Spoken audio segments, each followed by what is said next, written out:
everyone, and welcome to Community Connections. I'm Marnie Yu, your host, and glad you're joining us. And welcome to our new set. Not quite sure if this is going to stay. We've got to get that visual, but it's kind of fun to change things up a little bit. And especially during this time with COVID-19, everybody's changing up everything, how they work, how they go out, and so why not keep it interesting? So thank you, Mark and Eddie, for waking me up this morning when I came in to do the show. Okay, my very first guest is Jeff Howick. He is the young adult librarian, or also called teen librarian. I guess we're calling them young adults now. Perfect, I like that, for the Prescott Valley Library, and welcome. Thank you very much. Good to have you. Good to be here. So you guys have undergone so many changes as a result of COVID-19. Yes, Virtually absolutely. gone virtual, online. Yes, so we don't have any in-person programming for the foreseeable future, but we took a lot of our regular programming and tried to create a virtual offering that they can still get what they're looking for. So we had a Dungeons and Dragons group that met in person, and now we have one that meets online. Everybody. Do they Zoom? Is that how you do it, or? So there's actually a special app called Roll20, and it's a free to install, and it's designed specifically for Dungeons and Dragons. And so not only can people speak back and forth, but there's a whole virtual like tabletop, and so. Your different characters on the virtual tabletop and see it, and there's a little button for rolling virtual dice, and all of that is like incorporated. It makes it really easy, and so amazing. Yeah, that's a lot of fun. Yeah. And then we also have online cooking videos. We've been partnering with the Peavine Coffee House, the cafe in the library.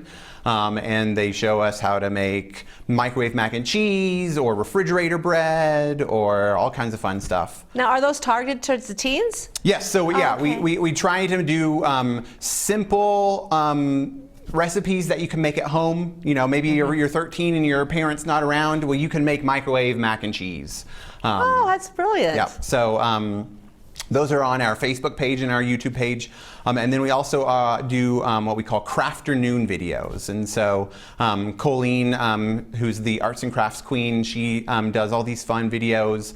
And this week, each week, we're going to have a new video explaining how to do a make and take craft. And so.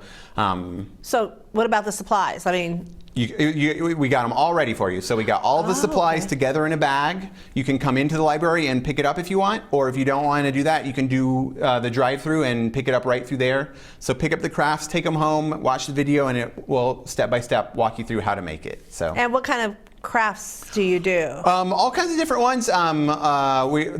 This week we're doing a make your own button. So we actually have a button making machine, and so you get a little circle that'll fit inside it, and you can color it, or you can use it to trace and cut out, a magazine picture or something cool like that. And we'll make it into a button, keychains, magnets, all kinds of fun. Those kind of fun at-home projects too, and you're kind of wondering, what am I going to do now? Yeah. So. And it's one of those things that always is the summer. What am I going to do now? Summer reading program. Yes, we're trying to give you options. You brought it back. Oh, you do this every year. We do. It looks a little different this year, obviously. But yeah, we have summer reading for 0 through 18. I'm the teen librarian, so I focus on 12 to 18. And so this year we're doing like a badge program. And so there's a reading badge, and we're trying to encourage just a daily habit of reading. So we're asking you to read about 15 minutes a day, whatever you want. We want you to read something that excites you and is interesting to you personally, because we believe that'll help encourage your love of reading. Right. And so you read that, and if you read 15 minutes a day, most days you can get a free book out of that. But we also have a challenge activity sheet for other different badges. We have like a kindness badge, community connections badge, mental health badge, and so there's lots of different challenges in each category. If you do 3 of those 5 challenges, then we actually have a physical badge you can earn, and if you get at least 3 badges, then we also have a free ticket to any Arizona State Park. I want to do that. Yeah. That sounds like fun. It is. The adult reading should have that, because I love the challenges. Kind of gets you, reading is important, but also kind of incorporating other things into your life. Right. And giving you like projects and things to do. Yeah, something to keep your mind working over the summer. You're not in school. Right. Maybe there's less activities available, and so we felt it was important to Exactly. Yeah. So the summer reading program you're measured by minutes that you read, not by number of books. Yes, yeah. Okay. We want you to just develop a regular habit, and Right. so we don't. If you're a fast reader or you're a slow reader, we want to let everyone feel welcome. Read your 15 minutes a day, have fun, and encourage that just love and habit of reading. Mm-hmm. Yeah. And are you given a book list? Nope. You can. Again, we really want to encourage you to read what you're interested in, because we believe that if you are interested in that book, then that's going to make you want to read more and more. And once you have that love of books and have that habit of reading, that can take you anywhere. And so right now, especially for the kids, it's really important for them to choose something that they are passionate about or interested in, because that will keep them wanting to turn that next page. Science fiction, fantasy, Romance. mysteries. Yes. Oh, fun. Yep. Okay. I had a question back on the book. No book reports, though. No book reports. No, I believe one of the challenges is if you want to do a book recommendation, either written or recorded video, that's a challenge. So if you're interested in that, you can do it as part of the challenge, but no, there's no requirement there. Now, about the books in the summer reading program, before they would come to the library, they'd check out books. Can they still do it that way, or how do they get their books to read? Yes, so there's many options. If you want to come in, we're open Monday through Saturday, and you can come in and get your book there, or you can do it through the drive-through if you don't want to come in. You can go to our website and put a hold on a book, and then we'll have it ready for you through the drive-through. And we also have ebooks. So if you have a computer or a tablet, you can, from your couch, you don't even have to leave your couch, use your library card and check out a book to your tablet. So Excellent. And that's also not only the teen books, but it's also the adults, and that library works that for all ages and any book if you want to take books out. absolutely. Right, absolutely, right. yeah. So are you communicating with the people? Do they sign up for this, the teens? Yeah, so we have a website that they can sign up through, pvpl.azsummerreading.org. And so you can go there, or you can go to our regular website, pvlib.net, and there's a link to it there. And so you can quick and easy register and sign up, and then track your own reading points and all that stuff. Right. Yep. And one more question, Jeff. How long does this run? I mean, there is a beginning and an end to Yes. the program, right? Yeah, so we just started. It runs June and July. Oh, okay. Yep. Okay. So all the way through the end of July, you can get all your reading done. You can do all your challenges or your different badges. And Yep. I think that's a challenge itself to participate and have a good time. Oh yeah, it's a lot of fun. Wonderful job you're doing over there, Prescott Valley Library. Jeff Howick, Teen Librarian, thank you for joining us. Thank you very Good much for having job. me. Great.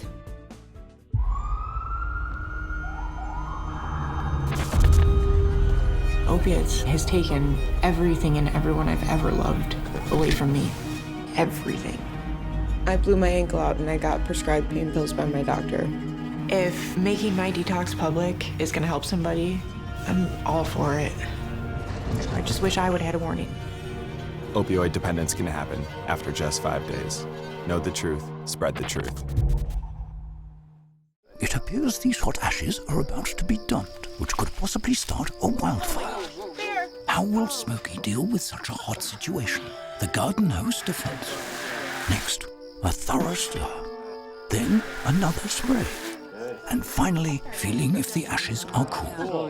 Ah yes, the selfie. A ritual practiced so frequently with this tribe, but not so much by Smokey Bear.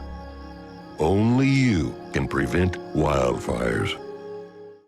And welcome back to Community Connections. My next guest is Manuel Lucero, who's the Assistant Director of the Museum of Indigenous Peoples, formerly known as the Smoke Eye Museum. Changed names now a couple of months back. Yeah, back in And we lose February. track of time because it seems like everything stopped in mid-March, and you know that whole thing is this zone that we don't know, Twilight Zone, that we don't know what went on. You know, Yeah, so yeah. it was then and now.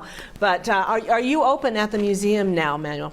At the museum, right now we are working on some deep cleaning. If folks want to come in and see what's going on, we still got plastic on the floors and covering, and we want to make sure everyone's safe. Right. Given the insanity that is Right. our country today, we are still in this COVID Exactly. pandemic, and we still want to keep people safe.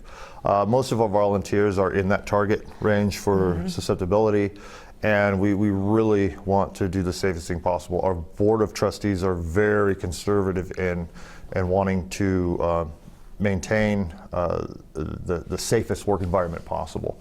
So we've been doing a deep cleaning, and I got to tell you, an old museum is just that. Have you ever uncovered any treasures or Oh my. anything?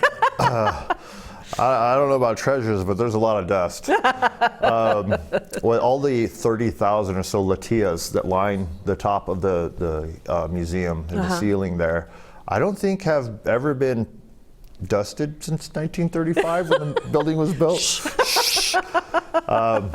But no, we've been working really hard, the staff and so we've been deep cleaning that place. Right. And everything is stone or wood, Right. and so it's so porous. And we want to make sure that everyone's safe. So we've been working really hard at getting that squared up. We are looking to open the museum officially come mid-July. Now we are partnering with a new exhibit. We're going to open up with a new exhibit. And a lot of our stuff's been canceled. The Navajo rug auction's been canceled. Exactly. The consignment market's been canceled. So we're going to try to go big when we open up, and we're planning on having a lot of fun activities outside. So folks that are tired of being cooped up and so on, when it comes that time, come on out, bring the kids, bring the family. We'll have some Indian games for them to play, and they'll get an education whether they like it or not. Celebration, though. That's it. It'll be a celebration. That have the museum back open. Absolutely. And get the cultural heritage that we have. One of the things you've been doing there is the Navajo Nation. Yes. It's a known fact that COVID-19 hit the Navajo Nation very, very hard, and a lot of efforts are being done for relief and getting supplies to them. And you at the museum have taken a lead in that. It kind of happens that way. Folks want to do something to help, and they look around, and you Google or you open up your phone book, and you say, oh, there's the Indian Museum. Let's call them and see if they know. So we've kind of been a drop-off point, an unofficial drop-off point for supplies, cleaning supplies, masks, hand sanitizer, you name it, water. You gotta remember, a lot of those folks up there in Navajo don't have running water in their homes. So going to the sink and washing your hands regularly, like they say, is not an option for these folks. Right. Typically, it's grandma brings in a basin of water and everybody washes their hands in it all day. Yeah. We got to do what we can, and we've been doing that here recently. Just Friday, we sent up an entire truck full of supplies to Navajo. So we've gone on the western side of Navajo with supplies. We've gone to Shinle and Tuba and so on. And this time it went to eastern Navajo. So we're trying to hit all those rural communities that are really, really hurting. Right. And really in need of those supplies. It's particularly with the old folks' homes up there. They're hit really hard. Are you still taking donations? We are. Like I said, we're kind of unofficial, so we're not throwing ourselves out there as, hey, we're the guys. But we do have a lot of friends up there in Navajo and Hopi, which we've also been helping as well. Right. And we deal directly with those folks. So it's going right to the people who need it. Absolutely. There's no go-between organization. Right. Excellent. Well, I know Cindy's been passionate about it and posting on Facebook and photos, and just does my heart good to see those that don't have access to the supplies, which was hard enough for the rest of us. Now add to the distance and being in such a rural environment on the reservation. So good for you, and any information they can give a call. You can give us a call at the museum, 445-1230, and ask for Manuel, ask for me, and I'll be able to direct your needs or your wants or desires or whatever. Answer your questions. And I'll answer your questions. We had folks that are like, look, I don't have supplies, I can't get out, but here's some cash. So we've been funneling that where it needs to go. And it's actually it's taken away a little bit from our work at the museum, but it's a worthy cause, and we don't mind doing it at all. Absolutely. It needs to be done. I'll just push the dust out of the way. Yeah, sweep it under the rug. There you go. But not one of the beautiful rugs. Yeah, no, not one of those pretty Navajo rugs. One of no. the other things that I want to touch on this, because the deadline is June 6th. Yes. But you had a hummingbird drawing contest. We did. And you extended the date a little bit because you had an angel. We did. Uh-huh. We did. We extended the date a bit. Abel Nash, who is the artist who did our redesign for the Dawa Sunface.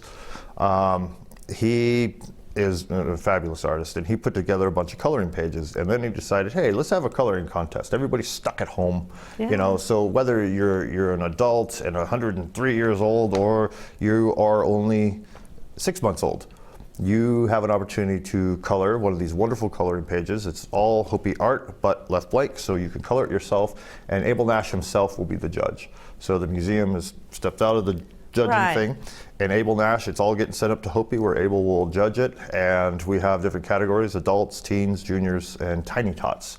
A lot like we do a powwow. Sounds good. Yeah, and Which we're missing powwow this year too. Possibly. Possibly not. We're still making prayers and hoping that this all clears up and we can do this in September, but it's not looking good. Well, you know, the whole thing is, it's not necessarily whether or not you can do it, it's can you coordinate everything to be able to do it. Correct. Because there's a lot of groundwork that has to be made, and plans and, Oh, you and that betcha. kind of thing. You So, betcha. you know, I could talk to you for another 20 minutes. I knew this would happen. So let's give the website and the number for more information. Follow you on your Facebook, Museum of Indigenous People. Give us all of that before we lose So our time. www.museumofindigenouspeople.org. I know it's a long one. Or It you is, can- and it's all written out because I have it right here. Yeah, it is. But www.museumofindigenouspeople.org. We are located at 147 North Arizona Avenue in Prescott. And you can give us a call at 928-445-1230. And follow us on Facebook, Museum of Indigenous People. And wait for the grand reopening and the big celebration Yes. coming mid-July. We'll be talking about that as it gets closer. Manuel Lucera, Museum of Indigenous People, thank you for joining us so welcome. much here on Thank you. Community Connections. Thank you. The following is a public service announcement test to determine if you need a fishing license and boat registration before you head out on the water. Let us begin. Are you a pelican? Does this look like your house? Is this your idea of fishing with friends? Do you use your feet as fishing hooks? Are you your own boat? Do you have webbed feet? No, I mean like a... That's the one. Do you want this in your favorite lake? Yuck, yike. No thanks, mister. Regardless how you answered, you need to be licensed and registered, because it helps local conservation efforts protect the very natural resources you enjoy boating and fishing in for generations to come. Do your part at takemefishing.org. Is my 2020 census data safe? After sending your census response, your personal information is kept safe. By law, it can't be shared with any other government agency, law enforcement, or landlord. No one. So take your 2020 census with peace of mind. Shape your future. Start here. Visit 2020census.gov. And welcome back to Community Connections. Everybody who knows me knows one of my passions is theater and the arts, and specifically Prescott Center for the Arts. And during this COVID-19, one of the hardest hit industries has been the arts. Theaters, concerts, as we saw with Manuel, the museums. And joining me now is Tina Bowden-Blake. She's the Development Director for Prescott Center for the Arts. And we're going to find out what they've been doing and what does the future kind of look like. Although none of us has the crystal ball, we do not know. But Tina, you can tell us what's going on at PCA, because I don't know about anybody else, but I sure miss y'all. I know, we miss you, Marnie. We are, we have so many actors that are in line and ready for the shows. So as you know, you're going to be in Amadeus and you're ready to go. Yes. Yes, so hopefully we'll be able to start rehearsals again soon as we get more guidance from the county on how many people can gather at once.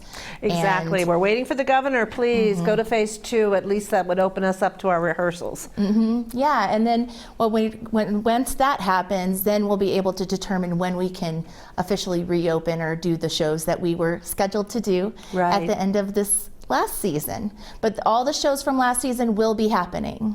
So if you have season tickets or you purchase tickets, I mean, you will, if you had season tickets, you will get scheduled for the same date and time that you would have originally had them. So if it's a 3-week show, you had the first Friday, your tickets are going to be good for that first Friday whenever these shows start again.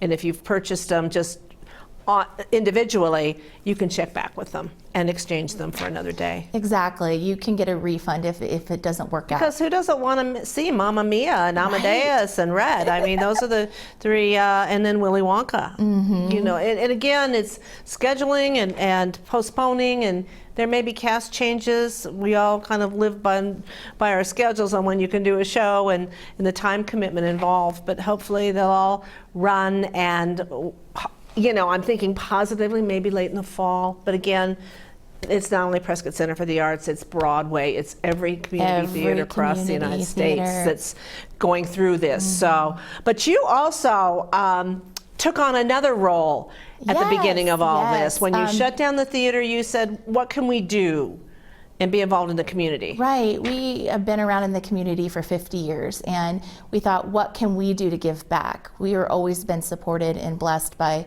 the community at large. And so we decided to do what we called PCA Serves, and we did at least 6,000 phone calls to some of our patrons and just community members that might be in vulnerable situations where they just needed to talk or they might need service. We had 40 volunteers from our theater base that were ready to go out and do grocery shopping, pick up prescriptions, anything that anyone might need. And they couldn't go out and do it themselves. Right. And so that was a great program. And then we extended even further to do outreach to other nonprofits. We've been getting food for the food bank in Prescott, and we have volunteers that have worked for that. We've had volunteers that have helped with some of the COVID testing. So we're just trying to match up people and do what we can and help facilitate as best as we can, like everyone else now, on how we can help. Yeah, because sometimes raising money takes a backseat to serving. Yeah, and unfortunately we were in the middle of a capital campaign, and we decided we were going to shut that off during this time and just focus on making sure our community was okay. Right. And then we've been doing some good renovations through the theater as well, as our last guest had mentioned. Kind of nice that you can do that when you're not having a show on stage and a show in the wings and a show, you know, you have that time to kind of start doing some of those things that you've always wanted to do. Cleaning, painting. Yeah, you're finding dust too, huh? Yeah, we're getting a new ticketing theater system that's going to help save us money in the long run and also be more user-friendly for our patrons and our volunteers. Yeah. So we're working on behind the scenes so that once we get the okay to go, we're ready to go. Up and running. And one quote from another theater that I liked is, we don't stop at intermission. Remember, there's always a second act. So we're coming back. So we can't wait for our patrons to enjoy the shows again. Well, one of the other things you've been doing too is to keep theater alive, and in front of you is you've been putting on YouTube some of past productions. Now I know because I've watched a few, and just Friday night I watched On Golden Pond, of which you were one of the cast. It was really fun to see you on stage. I was a crew member, worked backstage through the whole show, so I never really saw the whole thing, and it was really fun to see that. Very well done. It was videoed extremely well. And right there on my iPad and sat on Friday night and watched On Golden Pond. Yeah, that's a wonderful thing we're doing is we're reliving some of our old and wonderful programs throughout the several years that we have video for. And so every Sunday we do a live premiere, and then it's on our YouTube channel. So I hope that you can subscribe to that. You can. Well, how do you do it? Because I mean, I just kind of click a link and it takes me right to the YouTube and the show, the play.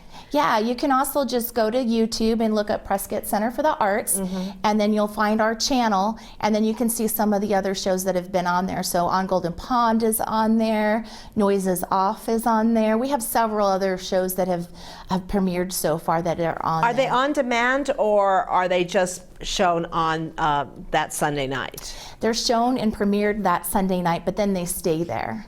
Oh, okay. And it's neat because YouTube, you can click on the right side and have the commentary that happened during the live show if you chose to have that commentary.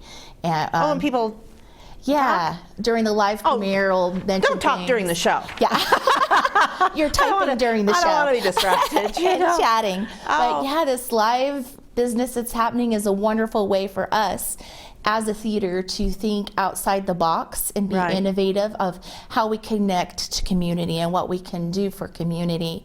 Our social media has increased tremendously. We're doing a program called Kids Inspires, where they can do art weekly and submit it, and they get a prize. We do a random drawing for anybody that submits art. So we're really trying to keep everybody from the youth through all the ages engaged somehow with the theater and with art. And I do want to say a special shout out to those powers that be, the control rights that's, at this particular time allowing a lot of community theaters to do this, to keep theater alive in their communities while their theaters are shut down to the live performances. So again, there's others that contribute to this being able to happen, and we thank them for allowing this, because it's unprecedented times, and the opportunity to continue theater, which is really hard hit. Yeah, and we look at all that's happening nationally. So you can go to our webpage and we try to feature something. There are a lot of Broadway shows that are being so give us that website before we run out of time. Yes, it's www.pca-az.net. Tina Bowden Blake, Prescott Center for the Arts, thank you again. Keeping theater alive. We'll be looking for you. Let's see Sunday night's show. Yes, thank you all for joining us.